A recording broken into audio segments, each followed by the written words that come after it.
durante a última semana, mais algumas notícias, mais alguns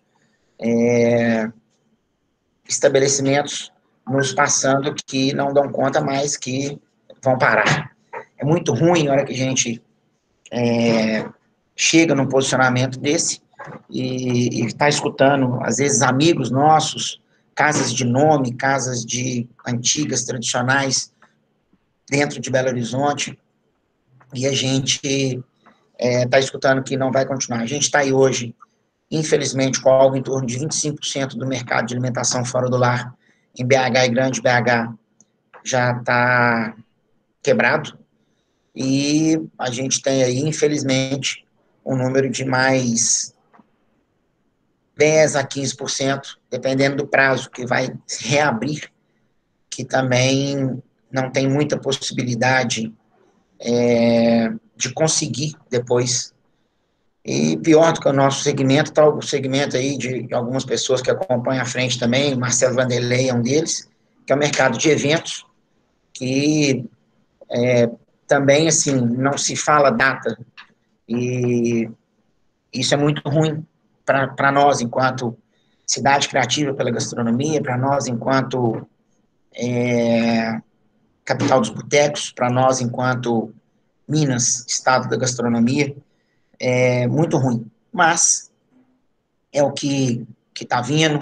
Eu não quero entrar em mérito nenhum de responsabilidades ou não.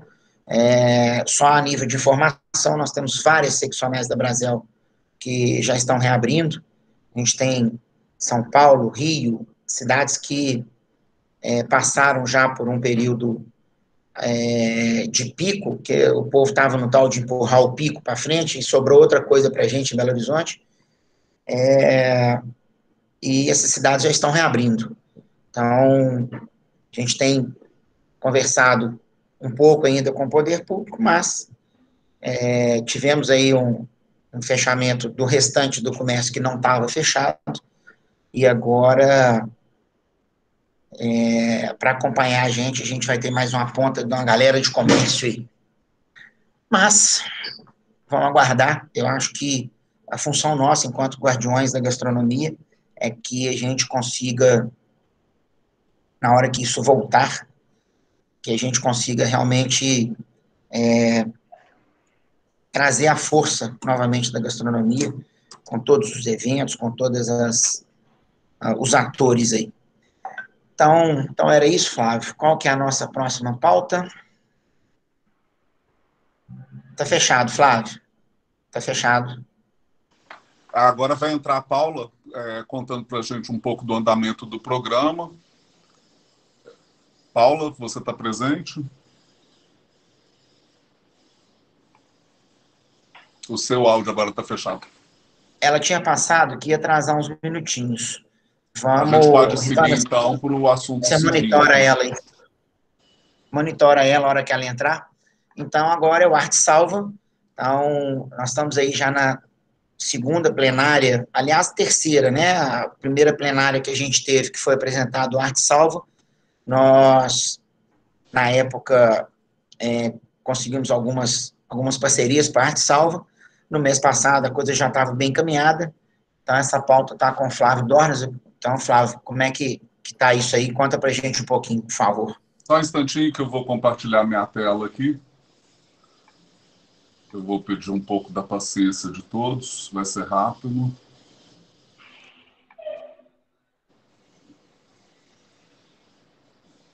Como a lei de Murphy impera, você sabe que a janela ficou aberta, mas por algum motivo eu fechei ela. A maioria que já acompanhou um pouco do que vem a ser, né, o Arte Salvo. Só um instante.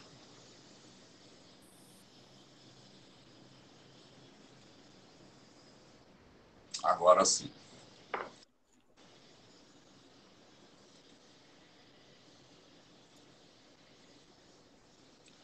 Todo mundo está vendo a tela? Ok. Sim. Obrigado. Eu optei por trazer o Arte Salva para essa reunião, gente, com um pouco mais de riqueza, até porque, como é uma ação da Secult, né, e a Secretaria engloba hoje turismo e também cultura, né, é uma ação conjunta. Tá? Eu pedi o auxílio do pessoal lá da Secult, ligado à cultura, que me enviasse uma apresentação para que a gente pudesse mostrar mais claramente do que se trata, né? O Arte Salva. O Arte Salva é uma rede solidária formada pelo governo de Minas. É importante salientar isso, né? Porque são mais de 50 parceiros envolvidos nesse projeto. Tá? Ele engloba mais de uma ação, tá? Além da ação que algumas pessoas já estão acompanhando de distribuição de cestas básicas, ele engloba também informações, né? Preparar um pouco mais, informar um pouco mais os atores do setor da cultura e do turismo sobre as ações que estão sendo feitas aí de apoio nesse momento. Como conselheiro de cultura, gente, eu fiquei encarregado de receber, através das entidades do setor, tá? Listas de pessoas que necessitam de apoio dessa cesta básica nesse primeiro momento. E houve uma percepção de que a gente tem, sim, a possibilidade de conseguir, nesse momento, mapear alguns atores da rede da cultura alimentar e da gastronomia, né, tendo aí como exemplo as quitandeiras, né, as pessoas que participam com produção de alimento em feiras. Esse diálogo já está se iniciando com algumas entidades, mas eu pedi para tratar desse assunto aqui para que a gente pudesse estar pedindo a todas as pessoas que estiverem assistindo que nos mandassem os contatos dessas entidades, que alertassem essas entidades. Já houve uma primeira fase do Arte Salva com relação a essa questão da distribuição das cestas. Uma nova fase deve ser aberta. Isso vai depender, inclusive, de doações e também de toda essa movimentação em prol da gente estar levantando esses nomes. Mas eu entendo que é muito importante que, nesse momento, a gente consiga identificar, né, quais são as entidades que a gente pode estar buscando algum tipo de referência de cadastro dessas pessoas ligadas à alimentação, à gastronomia no Estado, né, que a gente possa estar ajudando de alguma forma com essas cestas. Além disso, né, o Arte Salva ele envolve os cursos de capacitação, ele envolve editais, né, e também pesquisas de impacto no setor, e é importante que todo mundo participe. O site da Secult tem informações sobre isso tudo, e no caso específico aí da questão das listas, eu aguardo que as pessoas me encaminhem, né, pelo Zap, pelo Instagram, pelo Facebook, podem fazer contato comigo por esses canais, para que eu possa conversar com as entidades que vocês conectarem, para que ela possa produzir, né, uma listagem para a gente encaminhar para a segunda fase da distribuição de cestas do Arte Salva. Basicamente é isso. Qualquer pergunta que alguém quiser fazer, eu estou à disposição. Eu queria, como eu falei, trazer, né, essa importante ação aí que a Secult está fazendo para dentro da frente. Já houve menções nela anteriormente, mas nesse momento eu queria a ajuda de vocês que pudessem nos passar os contatos dessas entidades para que a gente pudesse estar gerando essas listas e encaminhando para a Secult, para a Secretaria, como me foi solicitado como conselheiro. Alguma pergunta?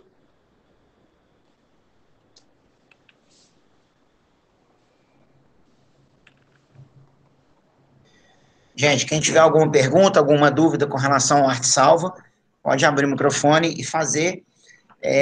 Isso que o Flávio colocou é muito importante, porque todos nós que estamos envolvidos em gastronomia, a gente tem aí um link com algum segmento que está precisando.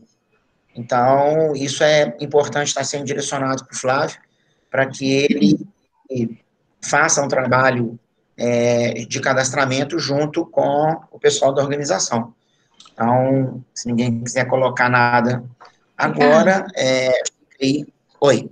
Oi, Marina, posso falar um segundinho? Por favor. Claro. Oi, gente, boa tarde. Eu não vou ligar a câmera, não, porque eu estou tentando almoçar aqui, então não vai ficar muito bonito. Mas, rapidinho, só para reforçar que a gente está tendo, desde que a gente começou a questão do Arte Salva, a gente está tendo muita dificuldade em chegar nas pessoas que, de fato, precisam. especialmente por conta da dificuldade que a gente tem de chegar aos nomes, localização, quem são essas pessoas. Então, por exemplo, quem de fato é vinculado a alguma entidade, ou quem teve, né, perdeu o emprego, era CLT, esse tipo de coisa, a gente ainda teve jeito de estar recebendo, né, auxílio, seguro-desemprego, esse tipo de coisa. Agora, quem era freela, por exemplo, temporário, esse tipo de coisa, que não tem uma entidade que o representa ali formalizada, alguma coisa nesse sentido, estava mais difícil. Então, se puderem, né, como o Flávio apresentou e posicionou, a gente, por exemplo, no caso de eventos, né, a gente recebeu algumas listagens de montadores de eventos, pessoal que trabalha com som, luz, essas coisas, que às vezes trabalha como freela e não tem como atender. No caso da gastronomia, a gente sabe que tem muitos profissionais do setor, garçons que são temporários, trabalham como freela, às vezes em buffets e coisas assim, a gente também não está conseguindo monitorar tanto. Então, o caminho, né, encaminhar para os conselhos respectivos, né, de cultura e de turismo, para que essas listas sejam validadas, darem um ok, para a gente conseguir passar, então, para a Cruz Vermelha, que vai fazer a distribuição junto com o SESC, né, que foi o super, hiper, mega apoio e ponte que o Ricardo fez, que está, assim, salvando, literalmente, toda essa questão da logística. Mas, de fato, a gente tem dificuldade de conseguir chegar nesses profissionais. Então, assim, as listas, gente, são muito importantes que elas venham com o máximo de informação completa, porque às vezes vem só um nome, um telefone que não atende, um telefone que não chega na pessoa, um endereço incompleto, então aí fica mais difícil ainda a gente conseguir atender. Então, só esse reforço que eu faço, para quando, né, for encaminhar essa informação, tentar encaminhar essa informação com o máximo de conteúdo e o mais certinha possível que for, porque senão a gente ainda tem, como tem que fazer toda a prestação de contas, né, depois tem que fazer toda a questão de auditoria e tudo, a gente precisa desses dados de forma correta para comprovar mesmo quem recebeu, como recebeu, esse tipo de coisa.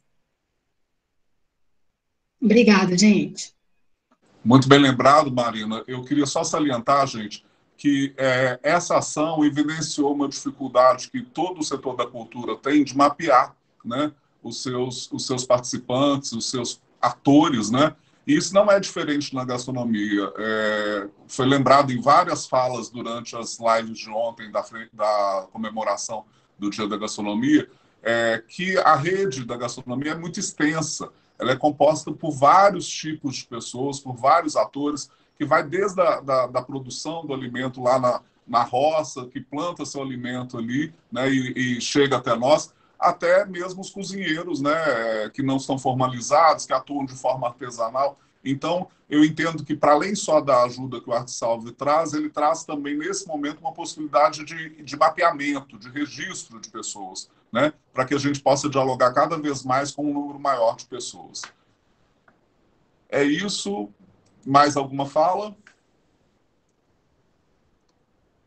Paula, você já está presente para que a gente possa te colocar na reunião? Estou. Oba! Coloca para a gente um pouco sobre como é que está o andamento do programa, Paula. Desculpa pelo meu atraso, mas a gente estava em outra reunião, que atrasou um pouquinho. Então, mais uma vez, eu pedi desculpas aí.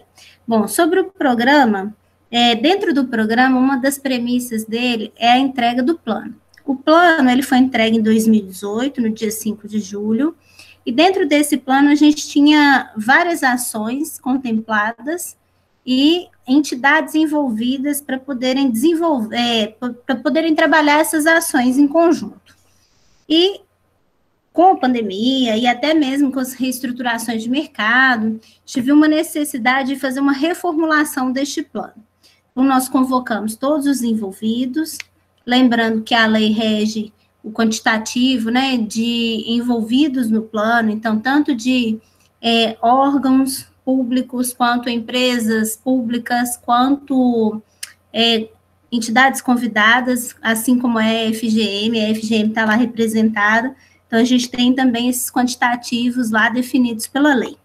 Dado isso, a gente reconvocou todo mundo e resolveu fazer a revisão desse plano. O plano, ele contemplava de 2018 até 2023, 22, não sei, 22, né? 2022, e agora a gente está com uma nova proposta para reformular ele para os próximos 4 anos. Então, os grupos já estão sendo trabalhados, a FGM, ela faz parte desse grupo de reformulação. E dentro do grupo macro, né, nós temos pequenos grupos divididos em áreas de ações. Então, você tem o grupo que vai trabalhar o plano como um todo, o que vai trabalhar o fortalecimento institucional da cadeia produtiva, um de inovação e pesquisa, um de cultura alimentar e gastronomia social, e um que vai trabalhar promoção, divulgação e internacionalização. Dentro desses grupos, a FGM está atuando em todos eles, exceto aquele que trabalha sobre a cadeia institucional, o desenvolvimento, fortalecimento institucional da cadeia produtiva. Então, a FGM tem os seus representantes, que são o Marcelo e o Flávio, e a gente já tem trabalhado as ações da FGM muito em conjunto com as outras entidades participantes. Então, se vocês tiverem alguma dúvida, alguma sugestão a fazer, vocês podem procurar os meninos, ou o Flávio ou o Marcelo, para poderem pontuar aí aquilo que vocês entendem como sendo importante, para que a gente possa colocar dentro desse plano. E aí, mensalmente, né, ou de tempos em tempos, a gente vem contemplando aí essas informações para vocês. A nossa previsão é entregar a revisão do plano para consulta pública ainda neste ano, para que a gente possa publicá-lo no máximo até o início do ano que vem. É isso. Falando assim de modo muito rápido, né? Paula, é só para quem não tem muita... o pré, só faz uma introdução um pouquinho para a gente do qual que é o contexto todo do plano. Bom, o plano ele foi criado numa forma de fortalecer a gastronomia mineira como um todo, né? Então, a gente trabalha a gastronomia como uma expressão cultural. Quando a gente fala de gastronomia, a gente não está falando de alta gastronomia. Nós estamos falando tudo que envolve o processo gastronômico, é como uma espécie de guarda-chuva. Então, às vezes, as pessoas costumam nos questionar, a cultura alimentar está dentro. A gente abarca todas as informações da gastronomia nesta palavra, né? Então, o plano, ele vem dar legitimidade, fomentar, valorizar o setor através dessas ações. Então, ele é criado aí dentro do programa, que hoje ele não tem vínculo mais com quem está no governo, né, com política de governo, em termos de gestão partidária, nada disso, para que a gente dê sempre continuidade. Por isso, a revisão. E a frente é uma das entidades envolvidas. Foi claro, Ricardo? Ricardo, posso fazer um complemento só? Aí, Marina de novo. Aí, dona Marina. Oi, gente, acho que agora dá para aparecer. Bom, boa tarde de novo. Acabou de almoçar. Só para... Tentei. Não dá muito certo o estado de almoço hoje, não, mas vamos lá. Só para a gente poder, só para complementar o que a Paula comentou, o plano de gastronomia do Estado, ele está dentro do Programa de Desenvolvimento da Gastronomia, que é um programa que foi instituído no Estado de Minas Gerais por lei, em 2015, se não me engano, 15 ou 16, né, que foi a lei apresentada e aprovada pelo deputado Agostinho Patrus. 2015, decreto 17. Isso. A gente tem decreto, tem o decreto também, que é o decreto do programa especificamente. Então, a proposta é uma resposta do governo, do executivo, para o legislativo, também em cima de uma proposta, de uma ação, de um setor que é estratégico para Minas Gerais como um todo. Então, a proposta agora que a gente tem dentro do programa, uma das entregas do programa é o plano, está sendo revisto agora, exemplo que a Paula colocou, e uma das coisas que a gente quer começar a fazer, que a gente tem recebido algumas solicitações, é que, para além dos membros que fazem parte, né, que estão ali definidos por decreto, por legislação e tudo mais, que a gente abra as reuniões também para que elas sejam públicas, de fato, para que as pessoas possam contribuir e tudo mais. Então, a partir da próxima, a gente já vai tentar fazer esse esforço. Agora, com todo mundo, né, em isolamento, isso fica mais fácil da gente fazer, porque as ferramentas estão aí de tecnologia e tudo mais. Quando a gente retomar as ações presenciais, a gente vai rever como que isso vai acontecer. Mas, de qualquer maneira, a ideia é que a gente consiga colocar essas reuniões públicas, para que outras pessoas possam participar, mas eu só faço o reforço para que, no caso do setor como um todo, né, da sociedade civil e tudo, essas demandas venham em caráter oficial via Frente e via Abrazel, que são as duas entidades que representam ali o setor, especialmente a Frente da Gastronomia Mineira, para que a gente tenha esse fluxo ali em caráter oficial, chegue certinho, para todo mundo poder se sentir contemplado. Então, é uma maneira também da gente adiantar um pouco o processo da própria consulta. Então, quando a gente tiver ali uma prévia para consulta pública, a gente já vai ter um processo elaborado a mais mãos do que a gente já tem.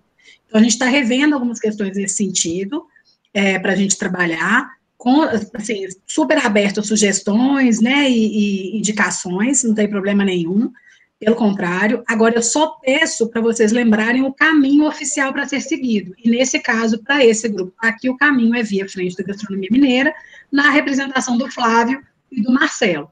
Mas aí a ideia de colocar mesmo de forma aberta é para que mais pessoas consigam ter acesso ao que está sendo trabalhado, consigam ter informação, possa chegar a isso em mais pontas, para a gente conseguir trabalhar. Então, a ideia é a gente retomar isso dentro do programa, que também vai envolver ali outras atividades, além do plano, como a gente já tinha. Então, a gente trabalhar dentro do próprio governo, outras ações que estão em andamento, com outros parceiros, toda a parte de promoção turística que vai partir também agora, a gente vai fazer a retomada do turismo no estado, vai passar pelo turismo gastronômico, então essas questões que a gente tem que posicionar, então eu só faço um reforço para vocês disso, que vai ficar aberto de forma pública, lembrando que a gente tem a oficialização, né, do grupo e tudo mais, e pedir, sempre reforçar, para que os pedidos que vierem de contribuição e tudo, venham pelo caminho via Flávio ou Marcelo, tá bom? Obrigada, gente. Obrigado pelas falas, Marina. Eu queria só, dando continuidade ainda no assunto, comentar que, na verdade, o plano ele já tem todo esse histórico, ele está passando, como as meninas disseram, aí, por uma revisão. A gente tem a mesma demanda, gente, de construção de um plano para o município de Belo Horizonte. E, na verdade, isso pode se estender para outras cidades do estado que queiram construir seus planos, né? A gente está aqui à disposição para poder ajudar, para poder orientar como construir um plano de orientação, né? Para que as prefeituras também possam estar aplicando políticas públicas para a gastronomia. O de Belo Horizonte, a gente deu início ano passado, fundando o Fórum de Gastronomia Municipal, que seria o espaço dessa discussão. A gente, nos próximos meses e anos, provavelmente a gente vai estar realizando outras discussões, né, com encontros que sejam virtuais ou não, espera-se, para a construção de um plano específico para Belo Horizonte. Mais alguma fala sobre esse assunto? Eu queria. Rapidamente, então, nesse contexto, a Frente da Gastronomia, né, ela elencou algumas tarefas importantes e a Frente ela fica responsável dentro desse plano da gastronomia, desenvolvimento da gastronomia, de viabilizar a confecção de um atlas gastronômico, tá? Um atlas que vai incorporar aí todos os pontos inerentes à nossa gastronomia. E a gente está nessa primeira fase dela, eu queria só colocar aqui que, bem em breve, já na próxima semana, a gente consegue passar para vocês, e a gente pode apresentar isso também como pauta da próxima reunião ordinária, uma prévia do trabalho que já foi realizado e das etapas. E a gente está construindo isso de uma forma muito concreta e utilizando aí essas primeiras reuniões foram muito importantes para a gente poder entender quais são os parceiros que a gente vai conseguir trazer para a confecção desse atlas. E um desses parceiros, inclusive, está aqui conosco, que é o senhor Eduardo Avelar, que a gente já tinha conversado lá no final do ano passado, né, senhor Eduardo? E, na verdade, eu ainda não voltei para a gente conversar, que eu quero levar ele bonitinho, desenhado, da forma que o senhor merece receber, para que o trabalho seja continuado, e a gente já conseguiu aí parcerias como a IEFA, o CEAPA, o SENAC, e eu tenho certeza que, diante dessas fusões que nós fizemos aí nessa primeira etapa do plano de desenvolvimento, a Frente vai conseguir angariar, vai conseguir trazer esse trabalho desse atlas aí com muita criatividade e também com muito conteúdo. E a gente, após mostrar para vocês essa primeira etapa, a gente abre uma consulta também para que a gente receba ideias dos nossos membros, né, Ricardo? Para que a gente possa trabalhar juntos nesse processo. Então, assim que a gente acabar de definir essas propriedades, a gente senta com o professor Avelar e a gente vai trazer para vocês aí, para a gente poder construir esse Atlas em conjunto, porque ele é um patrimônio da Frente da Gastronomia, do Estado, do Governo do Estado e de todos nós, que somos membros aqui. Eu queria só mencionar, houve um comentário sobre a interiorização do plano, e a gente vai tratar desse assunto internamente, podem nos procurar, quem levantou essa questão foi o Duda, né? Eu só estou preocupado um pouco com o andamento da reunião, pessoal, e vamos pedir que todas as falas daqui para frente se coloquem mais ao final, senão a gente não consegue seguir com a reunião. Anderson, por favor.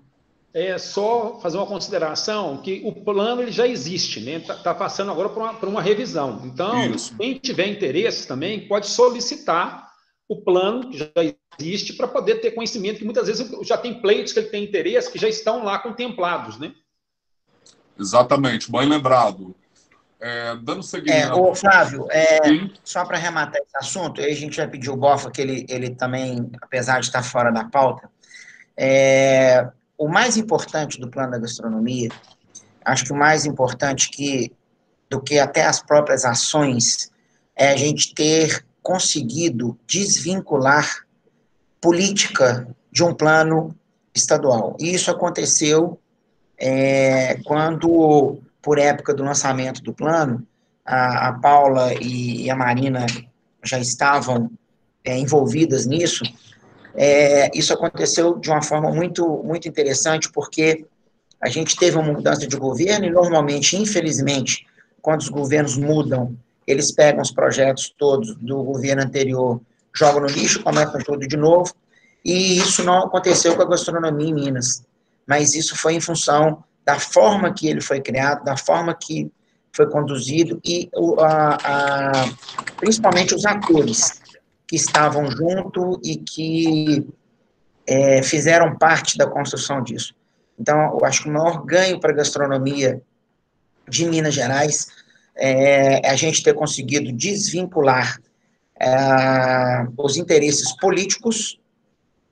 O Avelar sabe muito bem o que é isso, como que para trás a gente sempre teve muito problema com isso. Então, o plano, principalmente, ter desvinculado os interesses políticos. E outra coisa que o plano desvinculou foram as vaidades. E essas vaidades, elas saíram de interesses próprios, pessoais, e elas passaram a fazer parte... Elas passaram a fazer parte da gastronomia, elas passaram a fazer parte do que a gente tem que ser guardião enquanto pessoas que estão ligadas à gastronomia. Então, parabéns aí pelo nosso time que está na reformulação do plano e todos que abriram mão tanto da política quanto das vaidades para que esse plano esteja consolidando da forma que ele está hoje. Flávio, se você me permitir, antes da gente dar continuidade na pauta, como a Paula já fez a apresentação e o Bofa vai ter que sair mais cedo, a gente podia deixar ele falar um pouquinho para a gente a respeito do Congresso, pode ser? Sim, por favor. Boa tarde a todos e a todas. Obrigado aí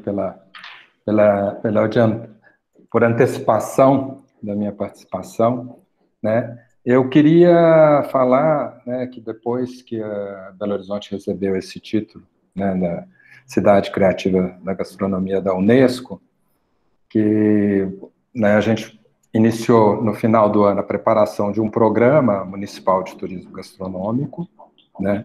Nesse momento, a gente, obviamente, está tendo que rever esse programa, né, para trabalhar aí sobre esse cenário que realmente é desolador, né, como bem o Ricardo frisou, é um momento muito difícil para toda a cadeia produtiva da gastronomia, seja de Belo Horizonte, de Minas Gerais, do Brasil, do mundo, né? Não é diferente, eu acho, em nenhuma parte. Mas, no entanto, a gente tem participado, e eu até vou aproveitar para fazer um pequeno relato, né, dessa participação, vou tentar ser bastante breve, na medida do possível, dos encontros que essa rede nos proporcionou, né? Então, dentro da rede de cidades criativas, a gente tem um subgrupo, que é um subgrupo da gastronomia, né, que são diversas cidades do mundo todo, que é coordenado pela cidade de Pádua, na Itália, e tem sua secretaria executiva na cidade de Östersund, na Suécia. Então, nós já participamos de 3 encontros, 2 em abril e 1 em maio, né? Nós teríamos esse ano o encontro mundial da rede de cidades criativas em Santos, mas esse também não pôde acontecer, por motivos óbvios, né? E depois disso, também a gente participou de um encontro virtual que foi organizado pela cidade de João Pessoa, com as cidades criativas da Unesco, com a participação da Darquilane Soares, né, que é subsecretária de Segurança Alimentar de Belo Horizonte. Depois, a gente organizou, dentro da série dos encontros do Dialoga Turismo, um webinar temático sobre turismo gastronômico, com a presença da Sandra Carvão, da Organização Mundial de Turismo, do professor Alfredo Montesinos, um especialista em turismo gastronômico do México, e com o Edson Puyat, né? Mas também, após isso, houve um encontro das cidades criativas da gastronomia de Santos, organizado por Santos, onde estiveram todas as cidades brasileiras, inclusive com a participação do Ministério do Turismo, que acabou de abrir uma diretoria para trabalhar o tema cidades criativas e destinos inteligentes, e a gente, na semana passada, se reuniu com a coordenadora dessa diretoria e com a diretora Nicole Facuri, que é a quem, né, essa coordenadoria responde. Teve também, nesse encontro de Santos, a participação do subsecretário de Cultura, Gabriel Portela, né? Depois, fizemos uma reunião dos pontos focais de todas as cidades brasileiras, organizado por Belém, e no sábado foi organizada essa reunião por Arequipa, né, que é uma cidade criativa da gastronomia do Peru, que entrou juntamente com Belo Horizonte na rede no final do ano passado. Teve esse encontro que trouxe também a cidade de Porto Viejo, no Equador, tinha Popayán, na Colômbia, que é a mais antiga das cidades, eu acredito, da gastronomia na América do Sul. Tinha também, quem mais? Tinha uma cidade no México, que era Mérida. Então foi muito interessante a troca e o desejo, inclusive, que eu acho que uma coisa que fica muito claro nesse momento para a gente é que, mais do que nunca, é hora de colaborar, né? Se é uma coisa que nós podemos fazer nessas situações, uma coisa muito interessante que essa crise trouxe agora é o espírito de colaboração. Então, esse encontro foi uma provocação para que as cidades latino-americanas colaborem mais, porque sociedades são mais próximas, temos sociedades que, né, lógico, diferentes dimensões de cidades, tudo isso, mas vivemos no mesmo continente. Então, vai ser, agora eu acredito que 16 de julho, pelo menos, é a proposta 13 ou 16, isso chegou o comunicado na sexta, e eu acho que eles estão ainda afinando, um encontro feito por Popayán, também com as cidades latino-americanas da gastronomia, tá? Além disso, a gente fez, né, a convite da Unesco, tivemos que fazer 3 relatórios para cidades que estavam apresentando seus relatórios quadrianuais, né, porque é uma das condições para a participação dessa rede, é que de 4 em 4 anos você apresente um relatório de tudo aquilo que você fez para validar a sua continuidade na rede, como você tem participado, tudo isso. E a gente analisou os relatórios da cidade de Dénia, na Espanha, Ensenada, no México, e Tucson, nos Estados Unidos. e foi um processo muito rico, porque você, então, tem uma ideia de como essas cidades trabalharam a questão do posicionamento delas, do fomento, uma série de atividades, né? E isso nos alimentou bastante, vamos dizer assim, para até trabalhar nesse programa que a gente está revendo no momento.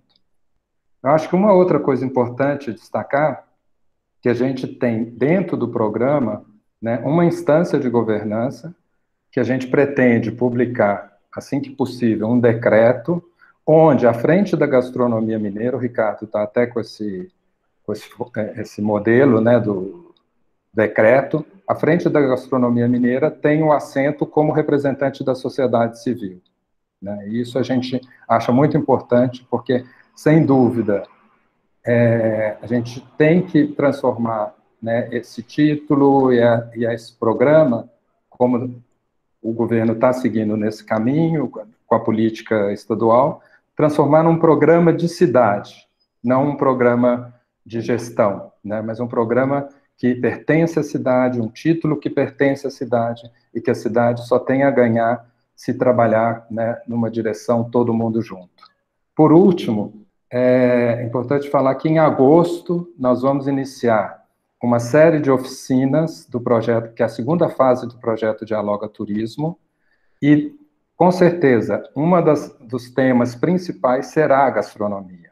Então, nós contamos muito, quer dizer, nós vamos convidar o Contur, mas também vai ter uma convocação da sociedade em geral, vamos dizer assim, de interessados, né, dentro de um limite também aí eu acredito que umas 20 pessoas por tema ou por eixo, a participar desse processo, né, porque a gente acha que a intenção é que esse processo alimente o nosso programa municipal, né, e que esse processo também possa tirar diretrizes e ações para o próximo governo, né, para a próxima gestão, que tenha essas diretrizes, não só no campo da gastronomia, nós estamos falando aqui de turismo de negócios, nós estamos falando eventos, nós estamos falando promoção e marketing do destino, enfim, e outros temas que venham a surgir e sejam considerados relevantes por esse grupo, mas que fique algo que possa servir de referência para a próxima gestão municipal.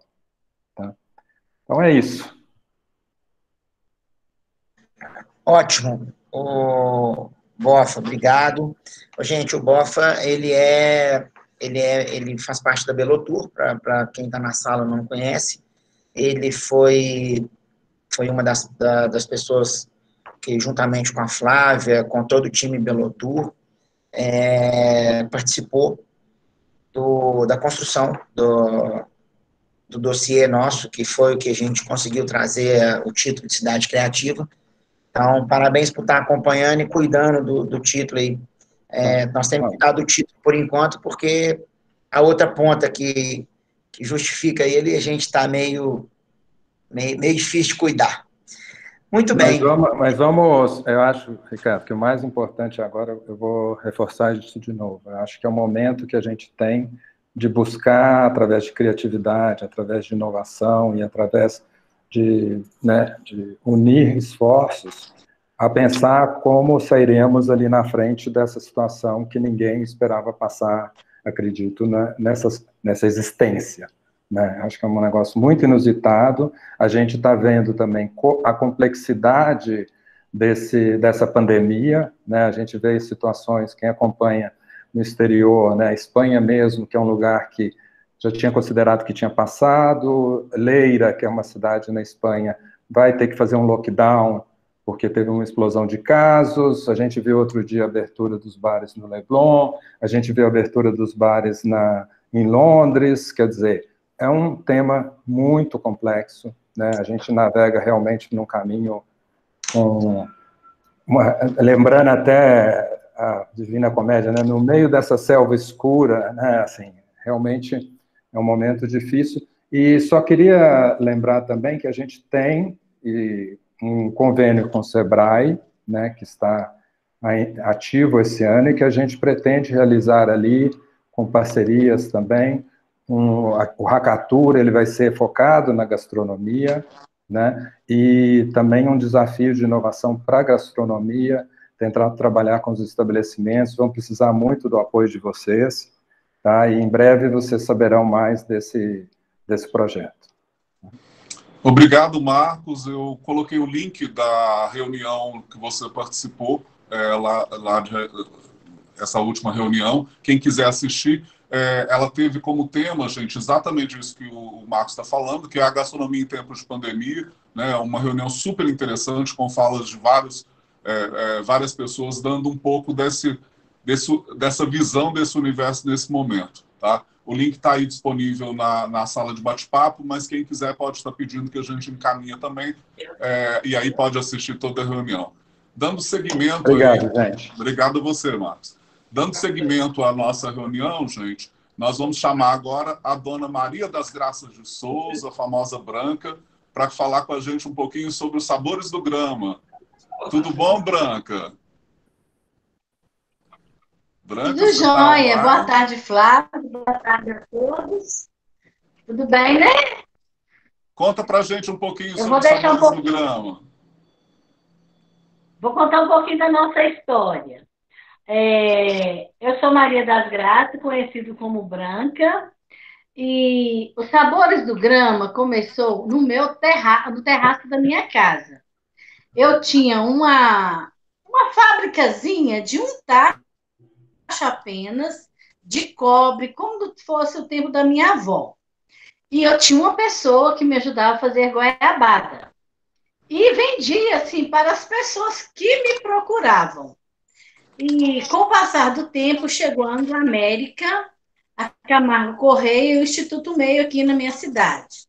Ficaram conhecendo, né, o nosso doce e me procuraram.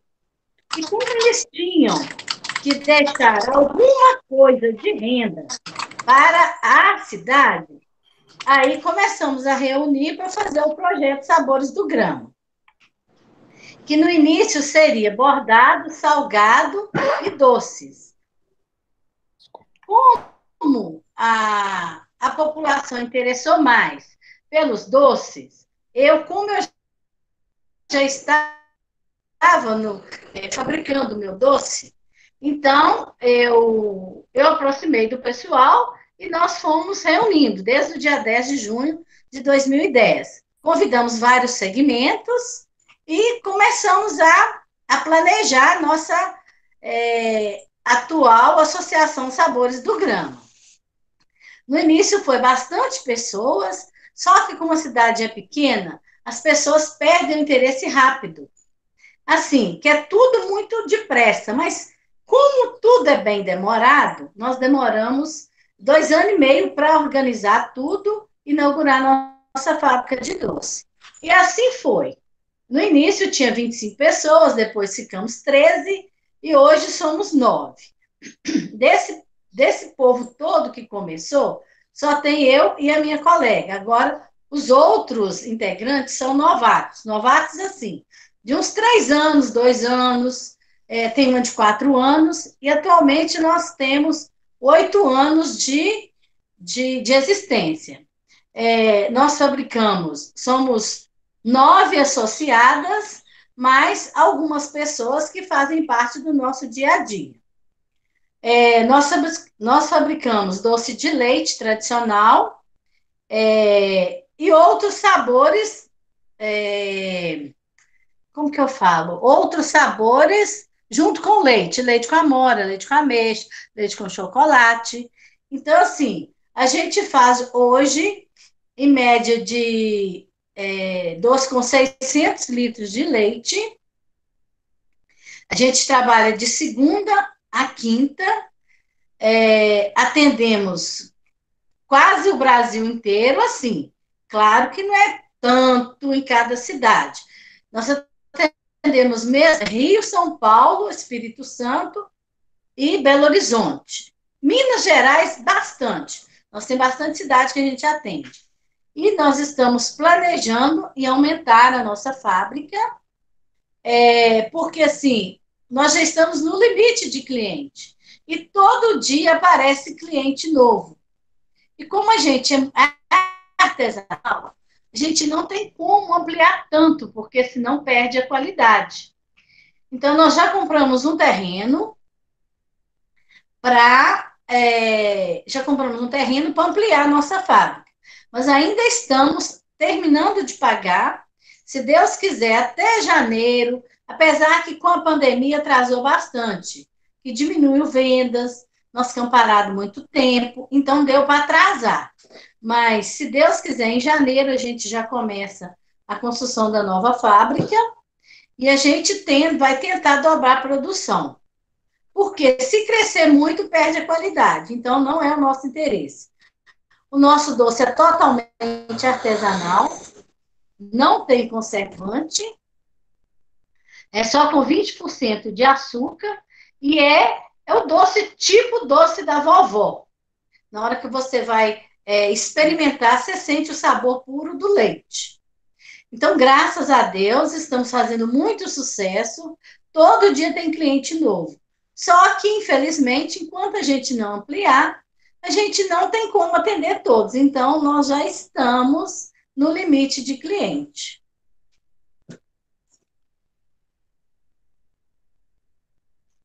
Que maravilha, Branca. Eu coloquei aí o Instagram dos sabores para vocês conhecerem e saberem um pouco mais do trabalho maravilhoso aí que a Branca faz, tá? Alguém quer fazer alguma pergunta para a Branca? Eu fiquei super curioso e doido para ver esse tacho. Por favor, coloquem suas perguntas por escrito, pessoal, para que a gente tenha uma transmissão com mais qualidade. Obrigado. Dá vontade de experimentar esse doce, Flávio, Michel Branca. da Feira do Doce, posso falar? Sim, Michel, seja Não breve, vai por faltar favor. oportunidade, Flávio. Obrigado, Branco. O Michel vai falar. Michel, por favor, seja breve, para que a gente não perca o prazo da nossa reunião. Obrigado. Serei muito breve. Branca, primeiro um prazer revê-la. Nós da Feira do Doce aqui tivemos o prazer de recebê-los aqui com a gente na última feira. Muito bacana, muito, muito bom. Eu quero falar que eu estive em Santo Antônio do Grama, conheci a fábrica. É uma cidade pequena, gente, de pouco mais de 4 mil habitantes, e o trabalho que a Branca, entrevistar ela é algo muito difícil, que a cidade inteira conhece ela e toda hora a gente tem que parar. A Branca é uma pessoa muito bem vista na cidade. E aí eu tive o prazer de conhecer, eu quero indicar para os meus amigos que estão aqui, que conheçam o doce de leite com raspa de café.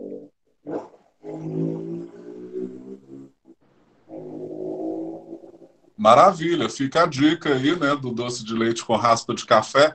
Tem mais alguma dica, Branca, dos seus produtos? Apresenta para a gente um pouco da linha dos seus produtos. Tem gente perguntando aqui se é uma cooperativa ou uma associação. Se você puder responder, eu te agradeço. É uma associação de mulheres. Maravilha. Daqui é o nosso doce de leite com ameixa. Leite com café. Nós temos a goiabada e a mangada. A nossa fábrica começou com a goiabada, tá, gente? Goiabada que é a nossa madrinha. A partir da goiabada que começou os outros sabores. Este aqui é o leite com café, muito gostoso. Parece tipo um cappuccino, bom demais.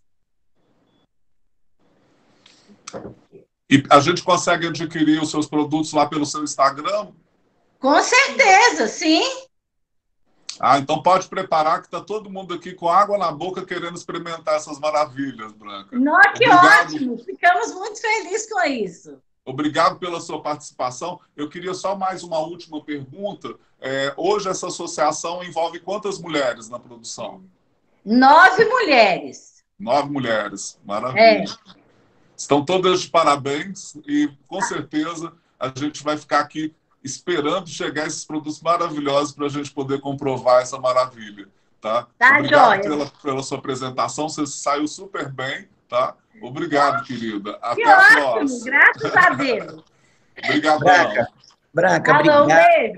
Branca, obrigado pela participação com a gente.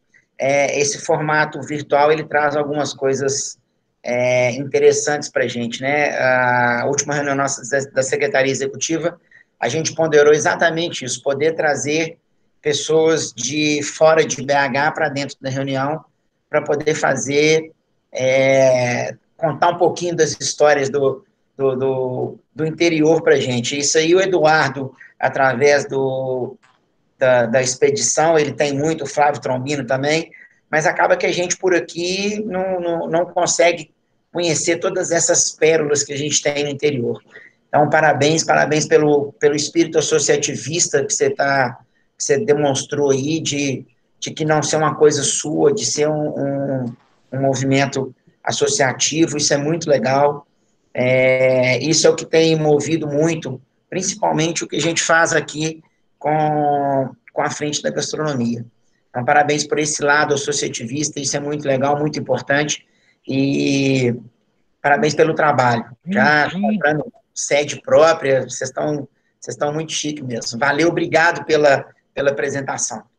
Flávio, obrigado. Valeu, eu que agradeço muito, tá? Em nome das minhas colegas, eu agradeço a todos. Obrigado, querida. Dá um abração em todas aí.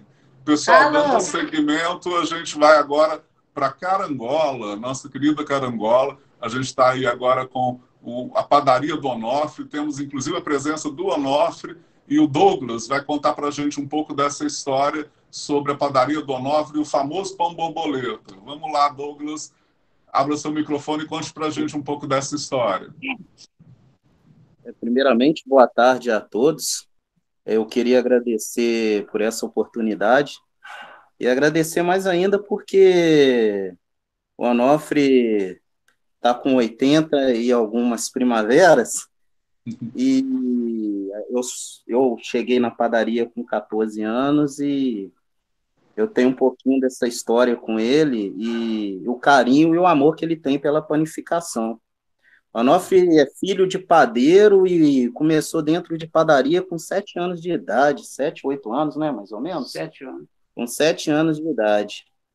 E num acidente de percurso, ele criou o pão borboleta, que é 68. Em 1968, que é o pão mais conhecido da cidade, né? O pão borboleta de Carangola já viajou o mundo. Foi para a França, Japão, Itália, Canadá, Austrália, Iraque. Então, quer dizer, os carangolenses que viajam o mundo sempre levam o pão borboleta daqui para levar para algum parente ou para algum amigo. E eu queria passar a palavra para ele contar para vocês a história, um pouco da história da vida dele dentro da área de panificação. Boa tarde a todos. Aqui é o Onofre da Silva Pinto, o criador do pão borboleta, que está falando. O pão borboleta surgiu desse jeito. O comércio estava meio ruim e eu tinha que criar alguma coisa. Aí eu fiz o pão, ficou gostoso, passei a vender muito e começaram a procurar pelo pão borboleta. Tem pão borboleta? Então faz mais quantidade. E aí eu comecei a fazer mais quantidade e parecia mais um inseto. Parecia mais um inseto. Aí a mulher falou assim, isso é igual a borboleta. E ficou o apelido de borboleta, e borboleta está até hoje. E graças a Deus, ninguém reclama do pão borboleta. Essa é a história. Começou em 68. Eu estou com 80 anos. Eu comecei com 7 a trabalhar. Conheço quase o Brasil todo. Trabalhando em padaria. É a profissão que eu mais gosto.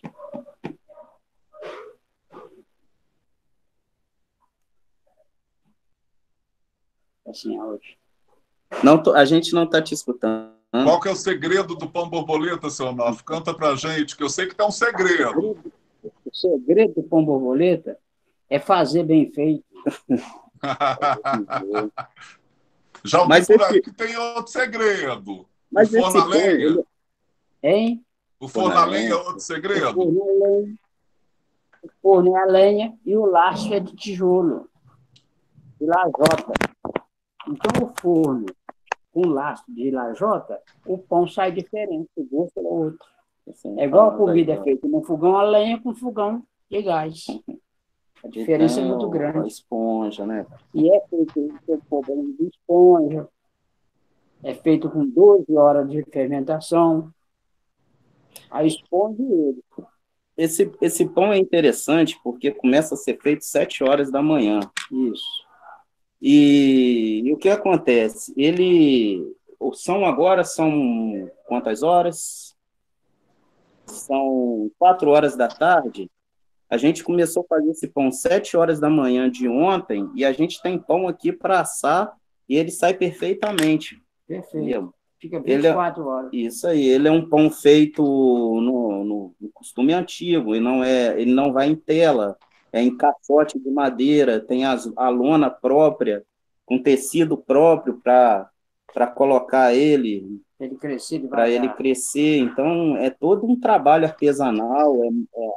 Esse pão ele é muito artesanal, entendeu? Do começo do processo de esponja até a hora de assar. É por isso que esse paladar é um paladar que o pessoal gosta muito dentro de Carangola e da região, né? São as fotos que eu mandei.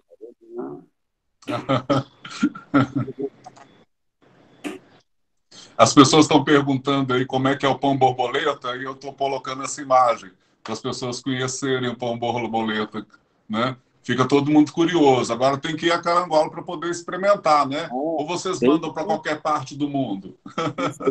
Esteja convidado. Seja convidado a vir em Carangola, tomar um cafezinho com a gente e comer um pão borboleta com manteiga. Quentinho na hora, o dia todo. Começa meia-noite e termina às 6 horas da tarde. Ele é de sal ou ele é pão? Ele é um pão de sal? Ele é uma massa doce.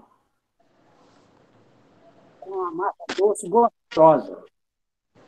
Faço ideia desse pão. Eu estou aqui já doido para ir para Carangola comer pão. Adoro um pão. E pelo jeito vou gostar muito do pão borboleta. Obrigado, senhor, seu Onofre. Uma maravilha saber que o senhor está aí na lida até hoje produzindo esse pão maravilhoso, né? Vocês estão há 52 anos em atividade, não é isso? Sim. Tem algumas perguntas aqui, deixa eu ver se eu consigo ver alguma para poder passar para vocês. O Anderson está perguntando, ele ficou curioso. Na foto tem uma informação, tem leite de sacola, temos leite de sacola. O que é leite de sacola, gente? Conta pra gente. É porque a gente está aqui no interior e o pessoal vende leite aqui na região de duas formas. Ou na garrafa PET, que é aquele produtor rural lá da roça que sai recolhendo as garrafas de Coca-Cola e de Guaraná, ele lava e vende o leite naqueles negócios, ou em sacolinha. É leite pasteurizado. Entendeu? É muito bacana, porque Carangola tem 30 mil habitantes, né? Tá à margem do Pico da Bandeira, fica a 40 quilômetros do Pico da Bandeira. Alguns lugares de Carangola você consegue avistar o Pico da Bandeira. Então, a gente é uma cidade rural, que a grande renda da cidade é o café. Então, tem toda essa história do interior, né, bem querida dentro da nossa cidade. Eu estou publicando aí o Instagram de vocês, para quem quiser conhecer um pouco mais das maravilhas que essa padaria faz, né? Queria agradecer muito a presença de vocês. É emocionante poder, através das reuniões da frente, agora virtuais, poder acessar de uma forma mais direta, mais possível, o interior do nosso estado. Vocês têm 52 anos de trabalho, né, o seu Onofre, e segue aí firme e forte, né, fazendo esse pão delicioso. Parabéns para vocês. Ricardo, você quer falar alguma coisa? Obrigado. O Onofre, o discípulo é parente, é afilhado? Quem? Eu sou parente. Esse discípulo aí que faz o pão com o senhor, ele é afilhado do senhor? Como diz, esse discípulo, ele faz parte da família, porque foi criado aqui desde 14 anos. Ah, muito bom. Então ele tem obrigação de perpetuar a história do pão de borboleta. Obrigação. O senhor já contou para ele que a responsabilidade é grande, né? Grande. Ele sabe disso. Muito bem.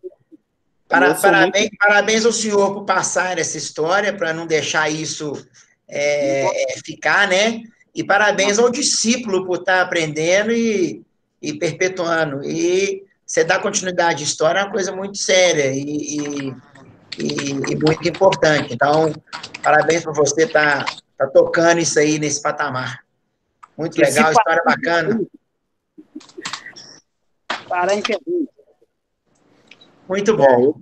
Eu falo com ele que essa responsabilidade que ele me passou, embora seja muito cansativa, porque o ramo de padaria não tem sábado, não tem domingo, não tem feriado, a gente trabalha todos os dias de segunda a segunda, mas que é muito prazeroso a gente fazer o que a gente ama. E eu falo com ele que essa padaria aqui é minha casa. Ultimamente está sendo mais a minha casa do que a própria casa, né? Na minha casa eu só passo, e aqui eu fico 16 horas durante o longo do dia. Mas eu fico muito feliz pela oportunidade que vocês deram para a gente.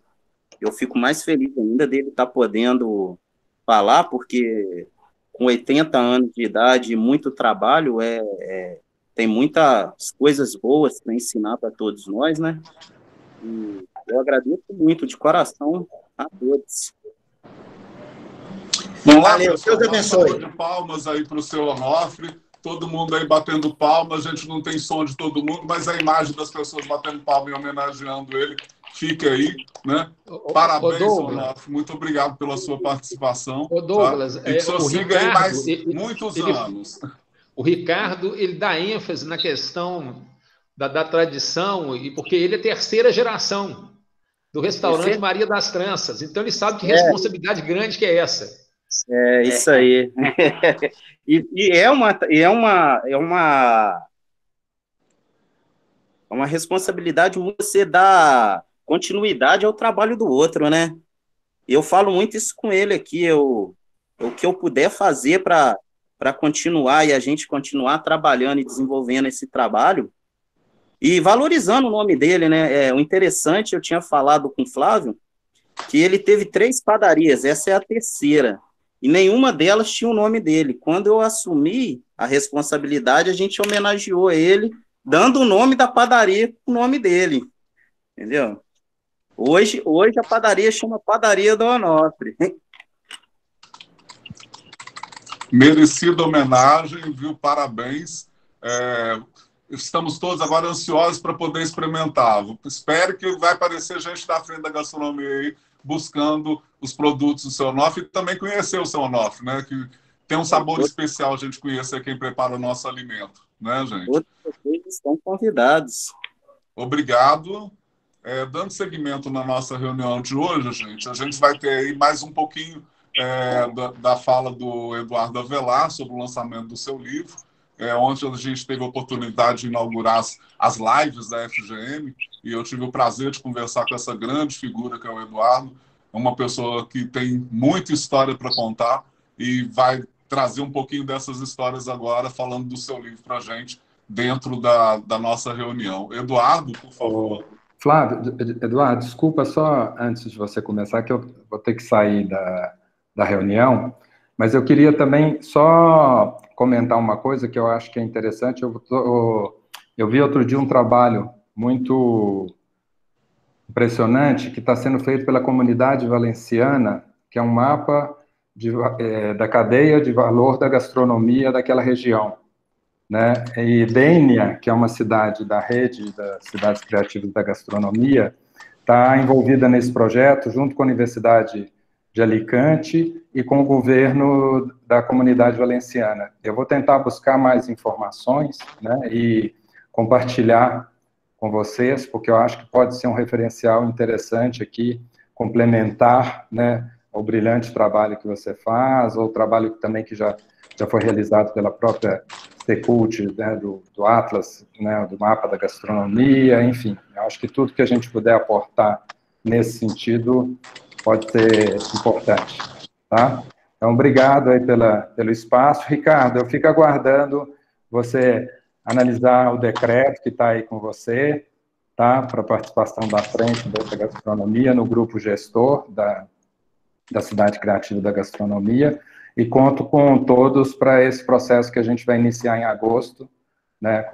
Flávio, com o trabalho que ele já faz, com o Fórum Municipal da Gastronomia, para a gente estar caminhando junto. Tá bom? Obrigado. Obrigado pela sua participação, Bofa. Muito obrigado. Valeu. Seguimos, Eduardo. Oi. Eduardo, então agora esse gigante que ontem também já contou um pouquinho para a gente, e o Territórios Gastronômicos foi uma surpresa nossa, foi uma das primeiras pessoas, o Eduardo Avelar lá atrás, acho que foi uma das primeiras pessoas a fazer parte da frente, a fazer parte de um movimento desapegando de qualquer interesse próprio, pessoal, em prol da gastronomia. Então, tenho em muito estimado conceito por gostar e por fazer parte da gastronomia, da história nossa. Então, Eduardo, contar um pouquinho para a gente, agora perpetuando o trabalho todo dentro de um livro. Então, obrigado pela participação e obrigado por ser um desses gigantes que nos apoiam na gastronomia mineira. Aí eu vou ficar muito grande, assim, eu vou ficar muito cheio. Gente, um prazer estar com vocês mais uma vez. Eu vou até aproveitar essa deixa, como o Bofa levantou a bola, eu vou falar um pouco de uns projetos que tem aí no mundo, e eu abordo também no livro, e vou falar sobre isso que você acabou de levantar, Ricardo.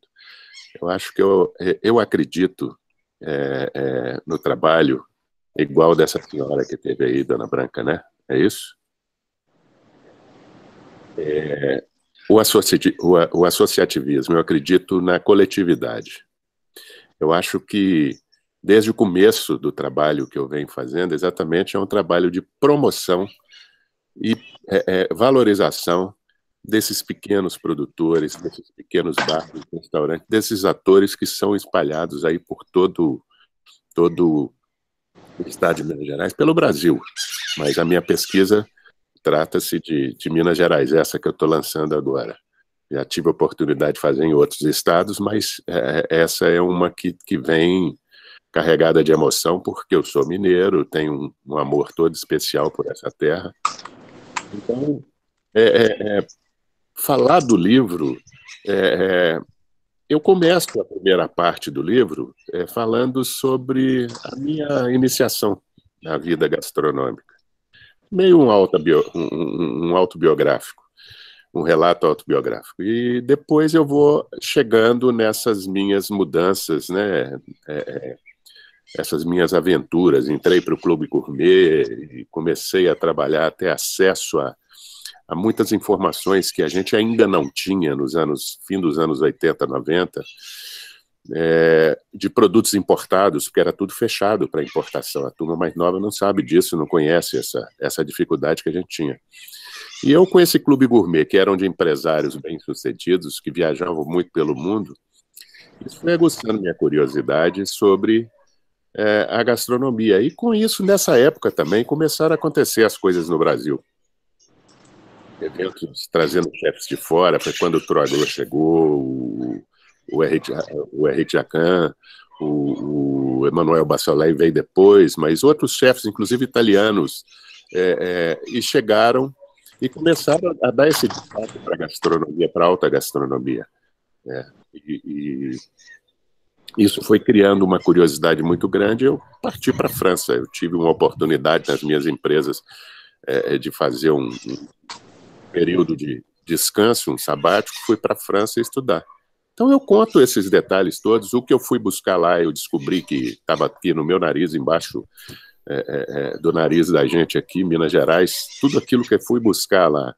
Logicamente você aprende muita técnica, porque é a referência mundial de técnica é uma cozinha francesa, você convive com muita coisa de qualidade, mas o que eu fui buscar mesmo, o aprendizado, eu percebi com grandes figuras como o chefe Joël Herbouchon e outros chefes famosos que eu conheci lá e que virei amigo, inclusive, o respeito que eles têm pelas coisas, pela cultura deles. E aí, já emendando naquilo que o Boffa falou, eu trabalhei também, existe uma referência do Instituto do Patrimônio Culinário Francês, que fez um trabalho, iniciou em 89, um trabalho de mapeamento das regiões da França, interrompeu durante um período e depois voltou há uns poucos anos atrás, uns 20 anos atrás, e fechou esse mapeamento, me parece, com 20 ou 22 regiões na França. Esse mapeamento foi feito como? Mais ou menos dentro dessa forma que eu faço esse trabalho aqui, levantei a pesquisa, levantei a poeira, né? Levantei a bola para a turma chutar. O que eles fizeram? Eles pegaram a comunidade científica e acadêmica, eles pegaram biólogos, eles pegaram chefes, eles pegaram outros atores e começaram a aprofundar essas pesquisas. E criaram essas regiões gastronômicas da França, o Instituto do Patrimônio Culinário da França. Essa é a minha colocação no livro. Eu conto toda essa evolução da história da gastronomia aqui contemporânea, dos últimos 40 anos, e depois eu entro nesse meu projeto dos Sabores de Minas, das minhas viagens, e depois o desenvolvimento desse mapeamento dos subterritórios e territórios, exatamente para que a gente possa, a partir desse trabalho, criar um facilitador para a aplicação de políticas públicas. No livro, o que eu conto é isso, eu mostro os territórios, eu apresento as justificativas desse estudo, dos meus olhares para cada comunidade visitada, olhar 360, eu olho no terroir, efeitos do território físico dentro do produto, né?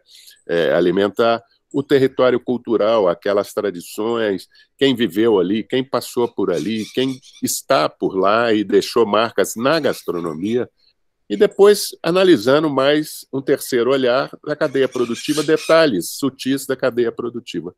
Basicamente foi isso que eu fiz, consegui de fazer 30 subterritórios. Eu tenho certeza que nós vamos ter muito mais, porque a hora que aprofundarmos esse estudo com profissionais com a competência para aprofundar esse estudo em cada área, né, eu tenho certeza que nós vamos ter mais subterritórios. E por que isso, gente? Não surgiu do nada. Eu acho que na França, na Itália, eles têm já uma cultura pronta. Nós não temos isso. Você vê as coisas no interior, vê a dificuldade dessa dona Branca de formar uma associação, de ter um produto que ele possa colocar de uma forma legal no mercado. Quer dizer, as pessoas, na grande parte do interior, nós não temos uma cultura voltada para a gastronomia. Não se compreende gastronomia com o que a gastronomia representa. Hoje, se você chega em qualquer cidade menor no estado de Minas, que são centenas, né, as pessoas, você fala de gastronomia, eles vão pensar em Masterchef, vão pensar em chefe de cozinha, vão pensar em coisa chique, né? Eles não têm essa noção de uma cadeia, de um segmento que emprega tanto, que é tão responsável na economia, né? Que desenvolve o turismo. Enfim, ninguém tem essa percepção, muito menos os gestores municipais. Eu tenho atuado muito junto a municípios e tentando levar esse conceito de que a gastronomia é uma ferramenta de desenvolvimento. Então, o livro está se propondo a isso, é mostrar esses territórios. Eu provoco a comunidade científica e técnica, acadêmica, para aprofundar isso, melhorar esses limites que eu fui fazendo. Por quê?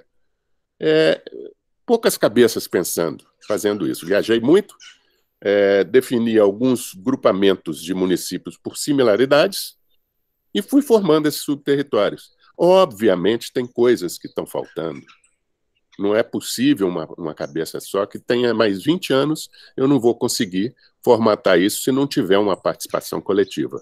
E é nisso que eu acredito, é isso que eu provoco no livro, né? E, no final, eu provoco os gestores e legisladores também para que pensem isso. Eu falei no começo sobre a pauta positiva da gastronomia, falei ontem, é a pauta mais positiva que tem, por isso é que a frente da gastronomia está passando governos, porque não tem barreira política, ideológica, social e econômica. Então, a gastronomia é acima disso, é acima de governo, tem que ser um projeto de Estado, tem que ser e é uma coisa que faz parte do nosso cotidiano. É um investimento muito pequeno trabalhar com gastronomia, porque isso faz parte da nossa cultura. Só que nós não sabemos disso, a grande população do Estado não tem essa percepção. Então, nós temos que trabalhar motivação, fazer as pessoas terem orgulho daquelas pequenas regiões dela, vamos criar marcas coletivas dessas mini-regiões e vamos incentivar os gestores e legisladores a criar infraestrutura para que a gente tenha consórcios intermunicipais atuando junto à formação de profissionais, melhoria nos produtos, como a gente já tem entidades como o Senar, Emater, Sebrae, FAENG, EPAMIG. Nós temos as entidades, nós temos as ferramentas. O que nós precisamos é de políticas para direcionar isso. Né? Como a gente está fazendo o nosso plano da gastronomia, que a gente tenha um plano que passe pela educação de criança, venha a educação das pessoas, do que realmente é a gastronomia, que é um grande vetor de desenvolvimento econômico e social. Então, o livro, ele começa de uma forma lúdica, passa pela história contemporânea do Estado, apenas para organizar a linha de pensamento da evolução do meu trabalho, e no final eu coloco esse trabalho como um almoço que eu estou servindo, coloco a mesa para que a gente se sirva da melhor maneira que a gente queira fazer. Essa é a minha história, a história que eu estou pondo no livro. Não tenho pretensão nenhuma de, como o Flávio falou ontem, de ser nenhuma referência, absolutamente. Estou colocando aí toda a minha história dedicada a esse tipo de trabalho, à disposição de qualquer um de vocês e de todos vocês. É isso que eu tenho para falar. Muito obrigado pela oportunidade. Espero que vocês leiam e gostem do livro. Eu disponibilizei o link da editora, Eduardo, para quem quiser já fazer a sua reserva, né? Pode ser feita a reserva lá pelo link da editora do livro. O Anderson está perguntando, Eduardo, se hoje existe algum movimento que reúne os estudiosos da gastronomia mineira. Existe algum movimento? Você poderia nos contar um pouco isso? Olha, nós temos vários movimentos. Nós temos grupos de professores e coordenadores de cursos do Brasil inteiro. Nós temos a Frente da Gastronomia que está aqui. Nós tínhamos a Conspiração Gastronômica. Nós tínhamos a Amiga. O que nós precisamos não é de movimento. O que nós precisamos é de unir essas ideias. É isso que vocês falaram do Atlas. Nós precisamos pegar a frente, que é a nossa ferramenta, buscar esses atores, ir atrás do governo, aí sim, vamos buscar o recurso para fazer. Não adianta ficarmos fazendo planos. Tem anos que a gente faz planos. Eu fiz parte desse plano também, através da Emater, que eu fiquei 1 ano lá na Emater, mas isso tem já 3 anos atrás. Ou seja, a gente está precisando ser mais efetivo. A gente está precisando botar a mão na massa. Nós estamos pensando demais. Enquanto a gente pensa, a caravana passa. Outros estados aí estão fazendo uma série de coisas e a gente só na teoria. Isso não é crítica pessoal a ninguém, né? Nem nenhuma entidade, tá, gente? É porque é característico nosso mesmo. A gente tem uma morosidade para poder botar a mão na massa, né?